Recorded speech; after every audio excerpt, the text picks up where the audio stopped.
আহ, ঝমেলা। পারুল বাড়ির বউ হিসেবে জিগেতে পারে, তুমি কেন এমন করতেছ? শ্বশুরের উত্তর শুনে পারুল মনে মনে বেশ খুশি হলো। কামাল হোসেন খেতে খেতে পারুলকে জবাব দেয়। তারা নাকি পরের সপ্তাহে আইব, আমি কইছি তখন জানামো। আবার রাগ না করলে একটা কথা জিগামো। কও। আমার মনে হয় রিয়ারই জিগানো উচিত, হ্যাঁ কারে বিয়া করতে চায়। পারুলের কথা শেষ হওয়া মাত্রই তেলে বেগুনে জ্বলে উঠলেন জমেলা বেগম। চোখ মুখ কুচকে রাগী কণ্ঠে বলে, কি জিগাইবো আবার? মায়া মানুষের এত কিছু জিগান লাগে? এত কিছু জিগান লাগে না। আমাগো বাপ মা যেমন পছন্দ কইরা বিয়া দিছে, তেমন আমি যেমন শেফালি দেবরে পছন্দ করছি, রিয়াও তাই বিয়া করব। বড় ঘর, বড়লোক মানুষ। রিয়া হ্যানি সুখে থাকবো। তুমি তোমার লম্বা নাক গলান বন্ধ করো, না হইলে নাক আর নাকের জায়গায় থাকবো না কইলাম। বিনিময়ে পারুল কিছু না বললেও সজীব উত্তর দেয়, আম্মা, জেগে দেখেন না হয়। তুইও তোর বউয়ের দলের হইয়া গেছস? বাহ, তোর বউ দেখি আমার জায়গায় বাহ, তোর বউ দেখি আমার জায়গা লইয়া গেছে। তোর বাপরে তো আগেই, আর এখন তোরেও শেষমেশ। নিঘাত কালা জাদু শিখছে। মায়ের এরকম আচরণের সাথে পরিচিত সজীব, সেজন্য সেও আর কথা বাড়ায় না। তাছাড়া রিয়ার ব্যাপার নিয়ে মন মেজাজও ভালো নেই, কথা বলতেও ইচ্ছে করে না তার। খাওয়ানোর সময় এত ঝামেলা কইরে না তো জামলা। হ্যাঁ, আমি যা কই ঝামেলা। এখন তো তোমার পোলার বউটাও কথাটা ভালো মনে হইব। চুপচাপ খাইবা, না আমি উঠে যামু খাওয়ান চাইটা। স্বামীর কথায় এবার চুপ হয়ে গেলেন জমেলা বেগম। পারুলের দিকে চোখ বড় বড় করে একবার তাকিয়ে নিলেন, যার অর্থ এত কথা শোনার উত্তর সেও সুদে আসলেই দিয়ে দিবে। তবে তার হম্বিতম্বি বজায় রেখে খাবারের আধোয়া প্লেট পারুলের দিকে ঠেলে দিয়ে চলে গেলেন। রেখে গেলেন পারুলের প্রতি তার রাগ আর ক্ষোভ। একে একে সবার খাওয়া শেষ হতেই পারুল ভাতের থালা গুছিয়ে রিয়ার রুমে যায়। মেয়েটা লজ্জায় বেরো হয় না, এমনকি খেতেও না। কিন্তু এমন হলে তো বাচ্চাটাকে বাঁচানো যাবে না। কেউ না বুঝলেও পারুল ঠিকই বুঝেছে, রিয়া এত কিছু করছে বাচ্চাটাকে বাঁচাতেই। একে একে সবকিছু শেষ করে পারুল নিজের রুমে যায় রেস্ট নিতে। তখনই দেখে সজীব গায়ে শার্ট পরে কোথাও একটা যাচ্ছে। পারুল প্রশ্ন ছুড়ে দেয় সজীবের দিকে। কই যাইতেছেন দুপুরবেলা? বদলি দিতে, সুজনের খেতে। এই দুপুরেই? হ্যাঁ, আমার মনে হইতেছে খুব দ্রুত রিয়ার বিয়া লাগবো। আমরা তো কেউই ভাবি নাই যে এরকম একটা কাজ করব। তার লাগে তেমন টাকা পয়সাও গুছাই নাই। এখন যা কাম পামু এইটাই করবো, না হইলে হইব না। পারুলের মন খারাপ হলেও সংসারের দায়িত্ব পালন করার জন্য স্বামীকে খারাপ লাগা থেকেই বিদায় দেয়। সজীব চলে যেতেই সেখানে কড়া নাড়ে শরীফ। ভাবি, ভেতরে আয়ো। শরীফ ভেতরে গিয়ে পারুলের হাতে একটা প্যাকেট দিতেই পারুল অবাক নয়নে শরীফকে প্রশ্ন করে, এইটা কি দিছো? সেই দিন বাজি দইরা জিতছিলাম, মেলায়ও গেছিলাম। এই শাড়িটা পছন্দ হয়েছে। তুমি আমার লাগিয়া এত করো, আমি গভীর রাইতে বাড়ি ফিরলে আমার লাগিয়া ভাত লইয়া বইয়া থাহ। আমার না খাওয়া তরকারি হইলে তুমি আলাদা কইরা তরকারি রান্না করে কত কিছু যে করো। আর আমি দেহ কই, কিছুই করতে পারি নাই তোমার লাগিয়া। তোমারে কোনো দিন তো কিছু দেওয়া হয় নাই, তাই তোমার লাগিয়া আনছি। পারুল প্যাকেট খুলে শাড়িটা বের করে দেখে লাল টুকটুকে একটা শাড়ি, আঁচলের দিকে সাদা ফুলের ডিজাইনও আছে। শাড়িটা বেশ পছন্দ হলো পারুলের, তবে শরীফকে উত্তর দেয়, কে কইছে তুমি কিছু করো নাই? ওই যে আমার হইয়া তোমার আম্মারে উত্তর দাও, যে এটা তোমার ভাইজানের কনের কথা, হেটা তুমি কও। এগুলো কি কম কিছু? ভাইজান আমারে ভালোবাসে, মানে বহুত। আর ছোটো বেলা থেইকাই দেখছি আম্মাও ভাইজানরে বেশি ভালোবাসে, এই লাগে হয়তো ভাইজান এরম। হইতে পারে। আচ্ছা কন, উপহার কেমন হয়েছে? বেশ সুন্দর তো। আপনার পছন্দ হয়েছে? মেলা পছন্দ হয়েছে ভাই। তাহলে হইল। শরীফ খুশি মনে চলে যাচ্ছিল, পারুলের ডাক শুনে থমকে দাঁড়ায়। শোনো একটু, কন ভাবি। এসব বাজি ধরা ভালা না, কোনো সময় কোনো ক্ষতি হয়ে যায়, ঠিক নাই তো ভাই। শরীফ বিনিময়ে কিছু না বলে মাথা নিচু করে রাখে। সেটা দেখে পারুল আবারও বলে, সাইরা দাও, বিপদ আপদ কইয়া আয় না তো। আচ্ছা ভাবি, শাড়িটা একদিন পইরেন। তুমি দিছো না, পইরা কি থাকমু? অবশ্যই পরমু। হ, সুন্দর শাড়ি কয়দিন পর স্বর্ণের গহনা হাল্লা গো। বড় পোলার লগে লগে আমার ছোট পোলাটারও এই কাল লাগিনি বস কোতারছে। কে কই আছো দেখে যাও গো, আমার সব শেষ হইয়া গেল। সুন্দর একটি মুহূর্তের ভেতর জমেলা বেগমের এরকম চিৎকারে চমকে উঠল শরীফার পারুল দুজনেই। জমেলা বেগম মাথায় হাত দিতে দিতে উঠোনে গিয়ে চিৎকার করতে লাগলো। পারুলের মনে এবার ভয়ই ধরে উঠল, পাড়া প্রতিবেশী চলে আসলে তো আরেক বিপদ। পারুলও আর দেরি না করে দ্রুত উঠোনে গিয়েই জমেলা বেগমকে বলে, আমার এটি কি কইতাছেন? মান সম্মান তো সব শেষ হয়ে যাইব। যা শেষ হনের হইয়া গেছে। যদি কিছু রাখতে চাও তাইলে আমার সম্মান রক্ষা কইরা রিয়ার বিয়া শেফালির দাওরের লগে ঠিক করো। সবাইরে বুঝাও, এখন তোমার সম্মানেরও সমাপ্তি হইব। নিশ্ছিদ্র বিকেলের আকাশে সূর্যটা ঢলে পড়েছে পশ্চিমে। বাড়ির উঠোনে সাজসজ্জার শেষ ছোঁয়া। চারপাশে কৌতূহলী চোখ আর হাসি মুখে আত্মীয় স্বজনেরা। ধীরে ধীরে সবার নজর পড়ছে রিয়ার দিকে। রিয়া আজ একেবারে অন্য রকম। টকটকে লাল বেনারসি, হালকা স্বর্ণ এবং সিটি গোল্ডের গয়নায় সাজানো, হাতে মেহেদির রাঙ্গা।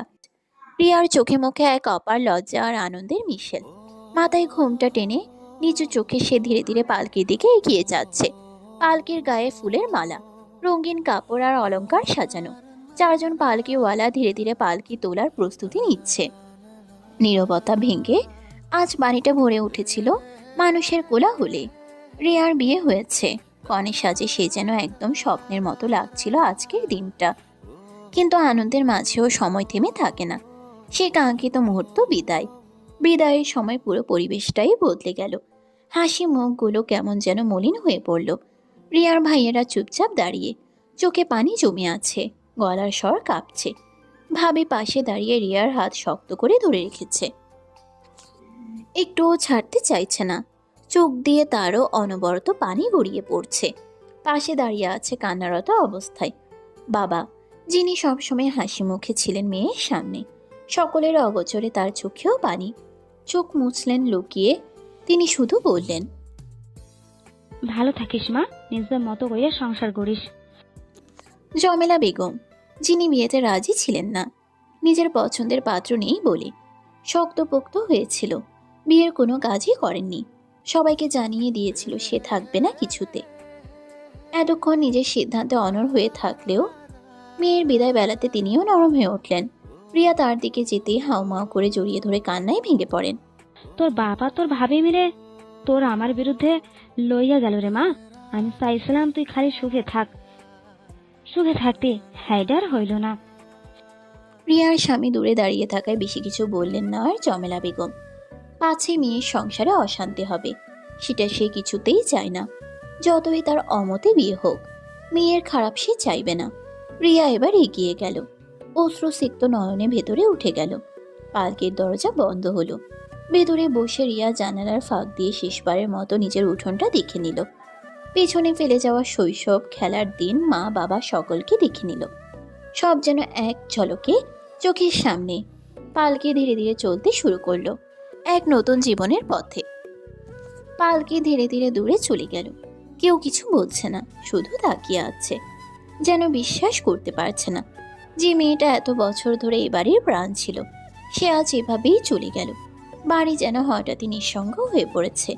এটাই হয়তো মেয়ের বিয়ে, যেখানে একসাথে আনন্দ আর বেদনা দুটোই থাকে, আর থেকে যায় কিছু ফাঁকা শূন্যতা। হুট করে বিয়ের সিদ্ধান্ত নেবার কারণে হাতে তেমন টাকা পয়সা ছিল না, সেজন্য তেমন পাড়া প্রতিবেশী কাউকেই দাওয়াত করা হয়নি। কোনো মতে ছেলের পক্ষ থেকে কয়েকজন এসেছিল, তাতেই বিয়েটা হয়েছে। তবুও আশেপাশের প্রতিবেশীরা বিয়ে বলে ভিড় জমিয়েছিল দেখার আশায়। কনে বিদায় হওয়ার সাথে সাথে তারাও বিদায় নিয়েছে। মায়াটা চলে গেল। শেফালির দেবরের লগে বিয়াটা দিলে না হয় মনের বুঝ দিতাম, রিয়া সুখে থাকবো।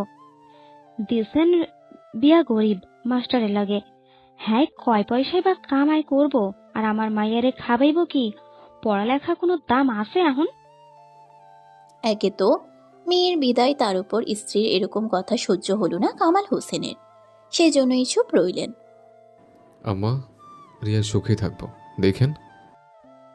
কেমন সুখে থাকবো হ্যাঁটা আমি জানি। আমরা দেখে লইন আম্মা। তুই আর আমারে কোনো কিছু শিখাইতে আইবি না সজীব, তুই তোর বউয়ের তলেই নাচ। সেজন্য চুপই রইলেন। বলেই জমেলা বেগম অগ্নি দৃষ্টি নিক্ষেপ করে পারুলের দিকে, তারপর ভেতরে চলে যায়। সেদিন 1 সপ্তাহ আগে জমেলা বেগম যখন পারুলকে শরীফকে নিয়ে ওরকম কুৎসিত প্রস্তাব দিয়েছিল, তখনই বাড়িতে প্রবেশ করে কামাল হোসেন। জমেলা বেগম ভেবেছিল স্বামী বাড়িতে নেই, এই সুযোগে সে ভয়ভীতি দেখিয়ে পারুলকে দিয়ে বাড়ির সবাইকে বুঝিয়ে তার পছন্দসই পাত্রের সাথেই মেয়ের বিয়ে দেবে। কিন্তু সেগুড়ে বালি হয় কামাল হোসেন আসার কারণে। তিনি এসে এসব দেখেই তৎক্ষণাৎ সিদ্ধান্ত নেয় মেয়েকে সেখানেই বিয়ে দিব। ওনার সিদ্ধান্তে 2টো কারণ ছিল। প্রথমত, কবিরকে তার পছন্দই ছিল, কখনো খারাপ কিছু দেখেনি, তবুও মেয়ের বিয়ে বলে দ্বিধাই ছিল। কিন্তু যখন দেখলেন স্ত্রী তার সীমানা অতিক্রম করে ফেলছে, সেজন্য এক প্রকার স্ত্রীকে শায়েস্তা এবং মেয়ের ভালো চেয়ে তিনি কবিরের সঙ্গে রিয়ার বিয়ে ঠিক করেন। 1 সপ্তাহের মধ্যে বিয়ে হয়েও যায়। দেখলা খালা, তোমার পুতের বউ কেমনে তোমার উপরে দিয়া উইঠা যাইতেছে। জমেলা বেগম থম মেরে বসে রইলেন। টুম্পা সুযোগ পেয়ে আরও বলতে লাগে, আইজকা পরের মাইয়া আইনা কি মাসুল দিতে হইতাছে, দেখতেই তো আছো। জমেলা বেগম পুনরায় নিশ্চুপ দেখে টুম্পা বলে, খালা তাহলে আমি কাইলি পশু জামুগা। এতক্ষণ চুপ করে থাকলেও যাওয়ার কথা শুনে জমেলা বেগম নড়েচড়ে বসলেন। প্রশ্ন করলেন টুম্পাকে, কেন যাবি? তোমার পলার বউ তো সবার উপরে, কি জানি কি হয়, তাই আমার যেমন ভালা। তুই চুপ থাক। আমার মাইয়ারে আমি পছন্দের পাত্রের লগে বিয়া দিতে পারলাম না, শুধু ওই মাইয়ার লাইগা। কল পাড়ে যাওয়ার জন্য এসেছিল শরীফ। পাশ দিয়ে যাবার সময় কিছু কথা কানে আসতেই ভেতরে গিয়ে উত্তর করে, আম্মা, ভাবির কি দোষ? আমনেই তো আমারে লইয়া অপবাদ দিয়া চাইছিলেন আমনের উদ্দেশ্য হাসিল করতে, কিন্তু আব্বা পানি ডাইলা দিল। দোষ তো আমনের। আমনে এরম করছেন দেখাই আব্বাও অরম সিদ্ধান্ত নিছে, আর দোষ দেন এখন ভাবির। ভাবি ভক্ত দেওয়ারও যা আমার সামন্তে, রসের ভাবি রস দিয়া তোরে বশ করছে। এরকম কুৎসিত কথা শুনে শরীফেরও আর ইচ্ছা হলো না এক মুহূর্ত সেখানে দাঁড়ানোর। সে হাত মুখ ধুতে কলে চলে যায়, তারপর একটু বিশ্রাম নিবে। শরীফ যেতেই টুম্পা সুযোগ বুঝে পুনরায় বলে, দেখছো খালা, এই কারণেই আমি জামুগা। সবাইকে বশ কইরা ফেলেছে তোমার পোলার বউ। চুপ, তুই যে কাম আনছি হে কাম না লাইগা কিসের বাড়ি যাবি তুই? ওই অলক্ষী বন্দা মাইয়ারে খেদাইতে না পারলেও দরকার হলে আমার পোলা দ্বিতীয় বউ হবি তুই। তারপর পারলে দেখাবি আমার মাইয়ারে ওইখানে বিয়া দেওয়ানের শোধ আমি এবার নিমো, না হলে আমিও জামেলা না। টুম্পা বাঁকা হাসি হেসে জমিলা বেগমের রুম ত্যাগ করে। সে যে কারণে এসেছিল জমিলা বেগমের আগুনে ঘি ডালতে, সেটা হয়ে গেছে। এবার শুধু অপেক্ষার পালা তার কার্য সিদ্ধি হবার। একমাত্র ননদের বিয়ে বলে বাড়ির সব কাজে একা হাতে সামলেছে পারুল। ছোটখাটো আয়োজন করলেও একা করতে গিয়ে বেশ ধকল খেয়েছে তার উপর দিয়ে। সারাদিনের পরিশ্রম শেষে ইচ্ছে করছে এক্ষুনি গায়ে লিয়ে দেবে বিছানায়, কিন্তু সে আর হলো কই। মেহমান যাবার পরও কিছু খাবার অবশিষ্ট আছে, এখন সেগুলোকে গরম করে বোলের মধ্যে রেখে তারপর সব ধুতে হবে। তারপর ঘরের ভেতরে এসে সব পাতিলগুলো রান্নাঘরে গিয়ে রাখলো। এবার আগুন ধরাবে, তার আগেই গরমে ঘেমে নিয়ে একাকার হয়ে গেছে পারুল। সেজন্য রান্নাঘরে যাবার আগে একটু জিরিয়ে নিচ্ছে। তখনই ঘর থেকে বেরিয়ে আসলো সজীব। এইভাবে এনে দাঁড়ায় আসোস কেন? যা তরকারি আছে হেডি সব গরম দিয়া হাড়ি পাতিল ধোয়া লাগবো, গরম লাগতাছে, হে লাইগাই দাঁড়ায় আছি। কালকে করলে হইব না? তোর উপরে তো বহু ঝক্কি গেছে। পারুল উত্তর দেবার আগেই সেখানে এসে হাজির হয় টুম্পা। একটু আগেও বড় মুরগির টুকরো দিয়ে 1 প্লেট পোলাও খেয়ে ভরপেট হয়ে উঠোনে হাঁটতে নেমেছে, যাতে হজমের সমস্যা না হয়। তখনই আড়াল থেকে সজীব আর পারুলের কথা শুনে এখানে আসে আর উত্তর করে, এত দরদ তোমার, কিন্তু দরদে তো খাওনার ভালো রইব না, নষ্ট হইয়া যাইব। আমি তো দেখতাছি দরদ তো তোর বেশি টুম্পা। তাইলে এক কাজ কর, তোর যেহেতু এতই দরদ, তাহলে তুইও পোলাও মাংসগুলা গরম কইরা দে ভাবিরে। আর ভাবি তো ক্লান্ত, কালকে সকালে না হয় হাঁড়ি পাতিল ধুইব। যা বোন, তুই চুলাই যা, সব গরম দে। ঘর থেকে বেরিয়ে এসে শরীফ টুম্পাকে কথাগুলো বলতেই টুম্পা রেগে মেগে চোখ দুটি বড় বড় করে কিছু বলবে তার আগেই পারুল বলে ওঠে।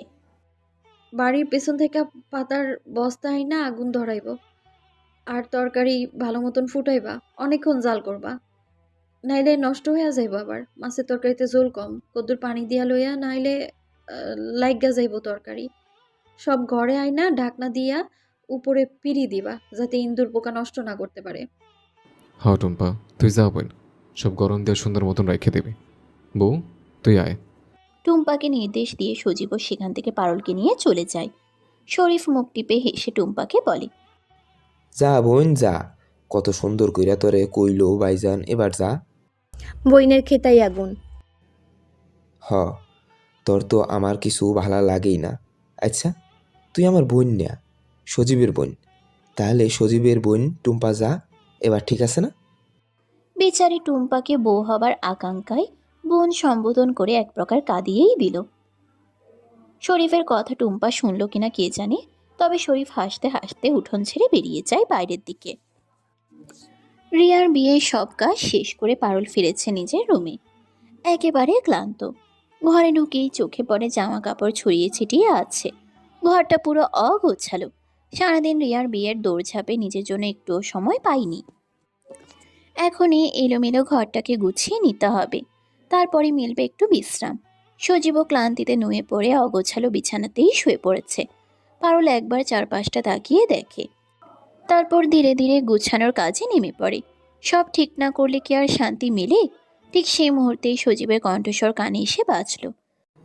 বউ, সজীবের কণ্ঠ অন্যরকম ঠিকল, যেন কেমন জানি। সে ডাকে পারুলের কাজ বন্ধ হয়ে যায়। পারুল ধীর পায়ে সজীবের দিকে এগিয়ে গিয়ে উত্তর দিল, কি হয়েছে কন আমারে? তোর অনেক কষ্ট হয়েছে না? কি এর কষ্ট আবার? রিয়া তো আমার নিজের ছোট বোনের মতন। সবই বুঝলাম, কিন্তু তুই তোর কানের দুল জোড়া দিয়ে দিলে, তোর কান খালি কইরা। পারুল চোখের দিকে এগিয়ে যায়। সজীবের একটা লুঙ্গি ভাঁজ করতে থাকে। তাড়াহুড়োয় যখন সজীব পুরো টাকার ব্যবস্থা করতে পারেনি, আবার এর বিয়ের তারিখও চলে এসেছিল। এমত অবস্থায় স্বামীর পাশে দাঁড়াতেই পারুল নিজের কানের দুল জোড়া খুলে সজীবের হাতে দিয়ে দেয়। নিরুপায় সজীব তখন দায়িত্বের ভারে পড়ে বাধ্য হয়ে পারুলের সেই দুলজোড়া বিক্রি করে বোনের বিয়ের বন্দোবস্ত করে। বিয়ের পর সে কখনো পারুলকে কোনো অলংকার গড়িয়ে দিতে পারেনি, উল্টো যেইটুকু ছিল সেটুকুও সে নিয়ে নিয়েছে। এক প্রকার অপরাধ বোধ জেঁকে ধরেছে সজীবকে। বিপদের সময় মাইয়া গো গয়নাই সম্বল, স্বর্ণ হয়েছে বিপদের বন্ধু। বিপদের সময় যদি তারে কামে না লাগাই তাইলে কি করুম? পারুলের প্রশ্নে সজীব নিশ্চুপ থাকে। সে জানে পারুলকে বলে কোনো লাভ নেই। সে বরাবরের মতনই এরকম, সবার জন্য ভাবে, শুধু নিজেরটুকু বাদ দিয়ে। সজীবের চুপ থাকার মানে বুঝল পারুল। এরকম পরিস্থিতি বদলাতে সে নিজেই বলতে লাগে, আমার কাছে দামি একখান অলংকার এখনো আছে জানেন? কে? আমনে, আমার স্বামী। স্বামী তো মাইয়া গো সবচেয়ে বড় অলংকার। আপনি আনছেন না? সজীব অবাক দৃষ্টিতে পারুলের দিকে কিছুক্ষণ তাকালো, তারপর ছোট্ট করে জবাব দিল, আমি আসি বউ, জীবনের লাগে আসি তোর লাগে। যেন এরকমই উত্তর আশা করছিল পারুল সজীবের কাছ থেকে। কাঙ্ক্ষিত উত্তর পেয়ে ঠোঁটের কোণে দেখা দিল মৃদু হাসি। তাইলেই হইব। তাও পারুল বুঝল সজীবের মনের খচখচানি এখনো যায়নি। বড্ড সরল কিনা মানুষটা। মাঝে মধ্যে পারুলের ভয় ধরে, এই সরলতার জন্য না জানি কোন বিপদ চলে আসে তাদের মাঝখানে।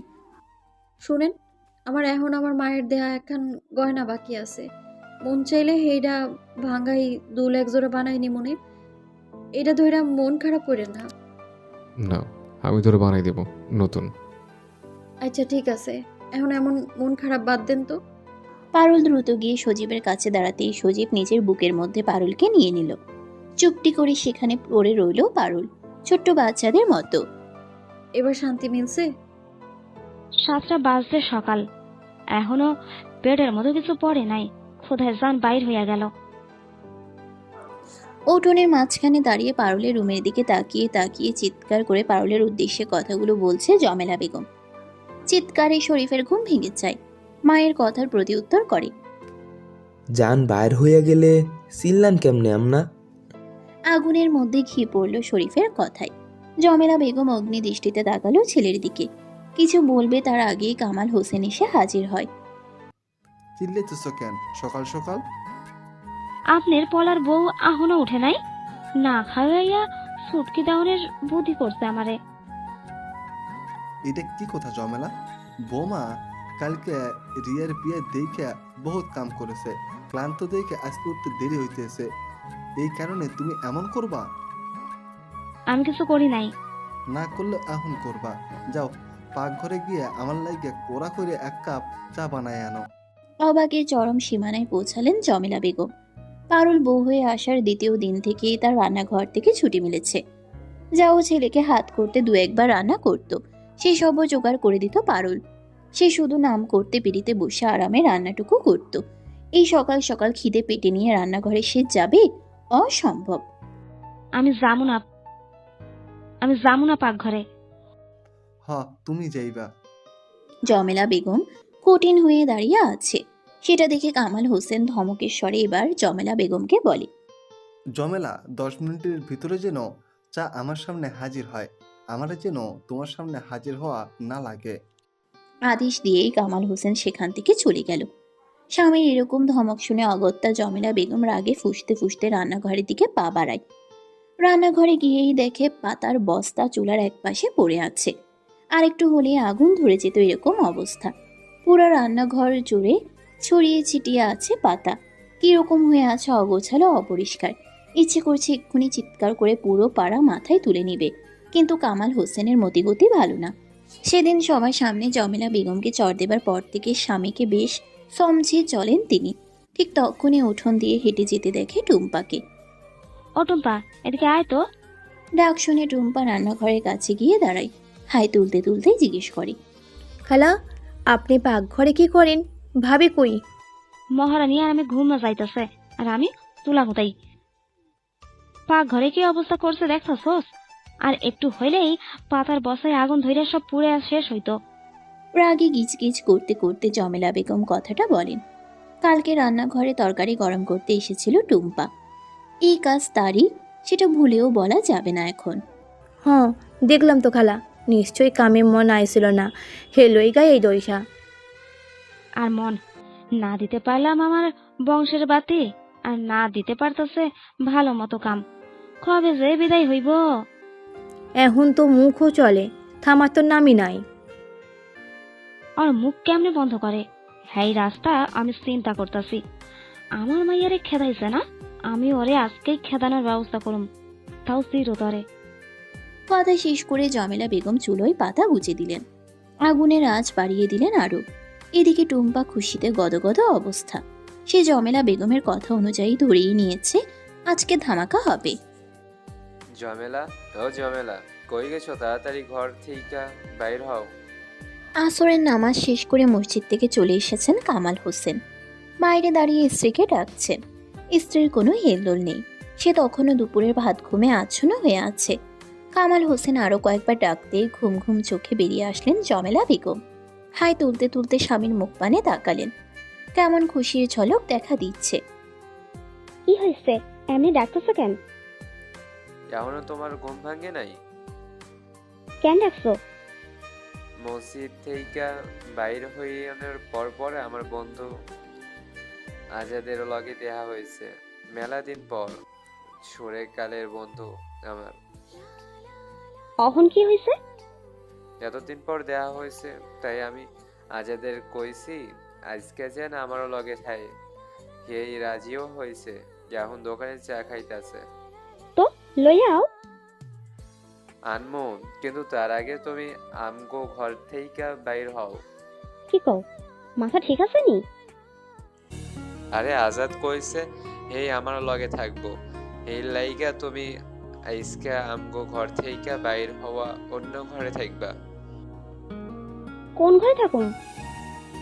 রিয়ার ঘর তো খালি।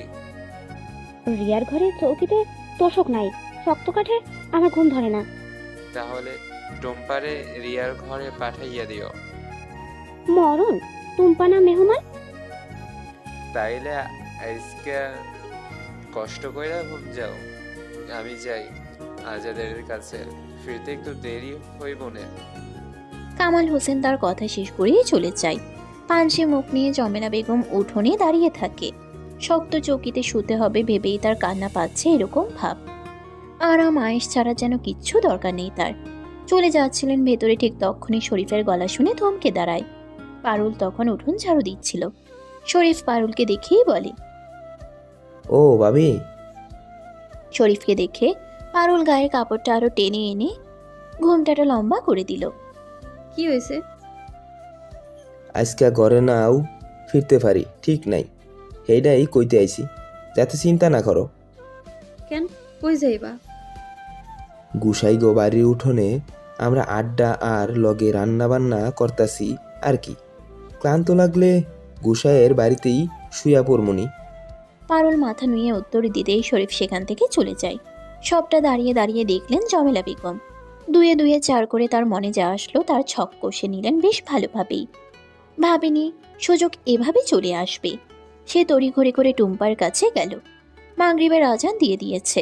পারুল নামাজের জন্য অজু করে নিজের রুমে এসে দেখে জমেলা বেগম শটান হয়ে তার বিছানায় শুয়ে আছে। রুকুচকে শাশুড়ি মায়ের দিকে এক পলক তাকায় পারুল। জিজ্ঞেস করবে কি করবে না ভেবে জিজ্ঞেস করেই ফেলে, আপনি আমাগো ঘরে আম্মা? আমার ঘর, আমার সংসার, আমি আইতে পারলাম না? আমি তা কই নাই আম্মা। তুমি যে কি কইতেছো বুঝতে বাকি নাই। যাকে তোমার শ্বশুরের বন্ধু আইব একটু পর, হ্যাঁ আমাকে ঘরে থাকবো। রিয়ার ঘরে বিছানা শক্ত, আমার কষ্ট হইব থাকতে। হেল্লাইকা আমি আজকে তোমাকে ঘরে ঘুমামু। তুমি সজরি বাইলে শরীফের রুমে পাঠাইয়া দিবা। দুই ভাই এক বিছানায় ঘুম যাইব, এতে তোমার কোনো আপত্তি আছে নি? না আম্মা, কি সমস্যা? এক রাইতেই তো ব্যাপার। পারুল নিজ মতন নামাজে ধ্যান দেয়। একবার জমেলাকে বলতে ইচ্ছে করলো নামাজের কথা, কিন্তু বলল না। পাছে আবার কি বলে অশান্তি শুরু করে দেয় তার ঠিক নেই। ওনার ইচ্ছে হলে মাঝে মধ্যে নামাজে মন দেয়, কিংবা স্বামীর কথা শুনলে নামাজে দাঁড়ায়। নামাজ পড়ে পারুল পাকঘরের দিকে যায়। কালকে বিয়ে বাড়ির কাজ আজকেও ছিল, যার দরুন কাজ শেষ করতে দেরি হইয়া যায়। কুপি জ্বালিয়ে পারুল পাকঘরের দিকে হাঁটা ধরে। ঘরের দরজা খোলাই আছে। কিছুক্ষণ শোবার পর জমেলা বারবার দরজা দিয়ে উকি মেরে দেখছে কেউ আসছে কিনা, কিন্তু তার আশায় পানি ঢেলে বেশ কয়েকবার তাকানোর পরও কাউকে দেখতে পেল না। হুট করেই দেখে তার ছেলে বাড়ির দিকেই আসছে। সজীব কলপারে হাত মুখ ধুয়ে ঘরের দিকে আসছিল। ঠিক তখনই পাকঘরে গিয়ে পারুলকে দেখতে পেতেই পারুল সজীবকে বলে দেয় শরীফের ঘরে যেতে। জমেলা বেগম সেটা দেখে চুপটি করে শুয়েছিল, যেন অপেক্ষা করছিল কোনো কিছুর।